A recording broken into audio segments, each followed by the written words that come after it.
नमस्कार बच्चों, आज हम देखेंगे कक्षा 9 हिंदी मीडियम हिंदी विषय क्षितिज भाग 1 से जो 15वां पाठ है मेघ आए उसका अभ्यास करेंगे।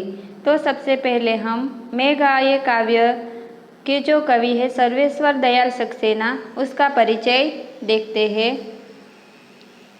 सर्वेश्वर दयाल सक्सेना का जन्म उत्तर प्रदेश के बस्ती जिले में सन 1927 में हुआ। उन्होंने इलाहाबाद विश्वविद्यालय से उच्च शिक्षा ग्रहण की। आरंभ में उन्हें आजीविका हेतु काफ़ी संघर्ष करना पड़ा। बाद में दिनमान के उप संपादक एवं चर्चित बाल पत्रिका पराग के संपादक बने। सन 1983 में उनका आकस्मिक निधन हो गया। काठ की घंटियाँ, बांस का पुल, एक सुनी नाव, गर्म हवाएं, कुआनो नदी, जंगल का दर्द, खूंटियों पर टंगे लोग उनके प्रमुख कविता संग्रह है। नई कविता के प्रमुख कवि सर्वेश्वर दयाल सक्सेना ने उपन्यास, नाटक, कहानी, निबंध एवं प्रचुर मात्रा में बाल साहित्य भी लिखा है। दिनमान में प्रकाशित चर्चे और चरखे स्तंभ के लिए सर्वेश्वर बहुत चर्चित रहे हैं। उन्हें साहित्य अकादमी पुरस्कार से सम्मानित किया गया है। सर्वेश्वर के काव्य में ग्रामीण संवेदना के साथ शहरी मध्यम वर्गीय जीवन बोध भी व्यक्त हुआ है। यह बोध उनके कथ्य में ही नहीं भाषा में भी दिखाई देता है। सर्वेश्वर की भाषा सहज एवं लोक की महक लिए हुए है। यहाँ पर हमने उनका परिचय देखा।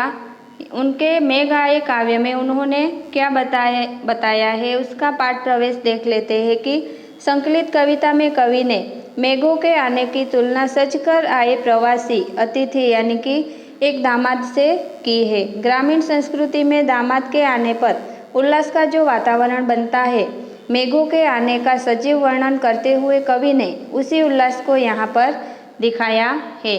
तो आइए हम अब काव्य की शुरुआत करते हैं।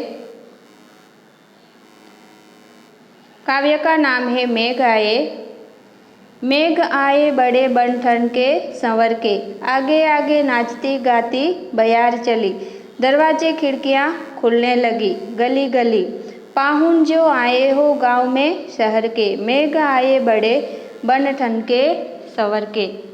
कि यहाँ पर कवि कहते हैं कि आकाश में बादल घिर आए हैं। बादलों को देखकर ऐसा लगता है जैसे कोई शहरी मेहमान सज धज कर आए हैं।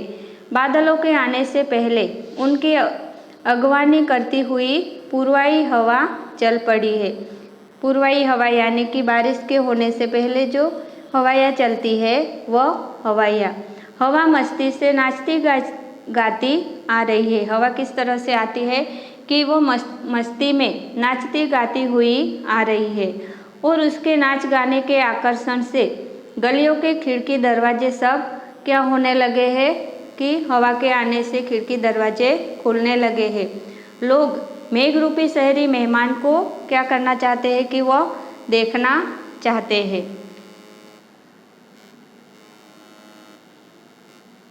पेड़ झुक झाँकने लगे गर्दन उचकाए, आंधी चली धूल भागी घाघरा उठाए, बाकी चितवन उठा नदी ठिठकी घूंघट सरके, मेघ आए बड़े बन ठन के संवर के।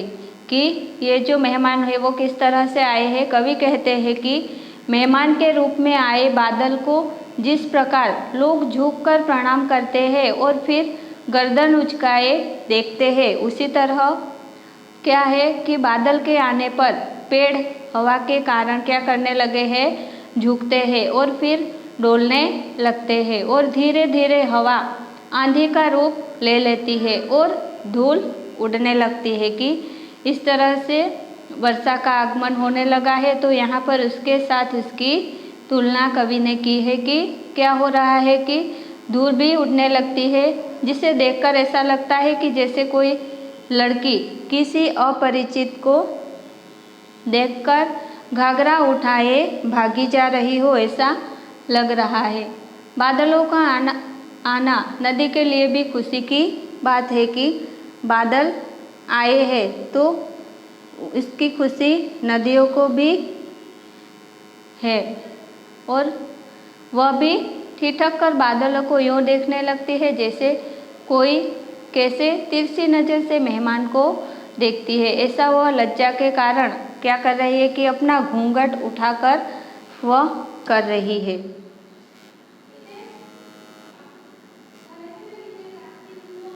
बूढ़े पीपल ने आगे बढ़कर चुहार की, बरस बाद सुधी लीन्ही। बोली अकुलाई लता ओट हो किवार की, हरसाया ता लाया पानी परात भर के, मेघ आए बड़े बन ठन के सवर के। कि कवि कहते हैं कि मेहमान के रूप में आए बादल को जिस प्रकार लोग झुककर प्रणाम करते हैं, इसी तरह से कवि कहते हैं कि जिस प्रकार मेहमान के आने पर घर के जो बड़े होते हैं उनका क्या करते हैं, जो मेहमान आते हैं तो हमारे घर के बड़े होते हैं वो उनका स्वागत करते हैं, उसी तरह बादल रूपी मेहमान के आने पर बूढ़े पीपल ने क्या किया कि आगे बढ़कर उनका स्वागत किया।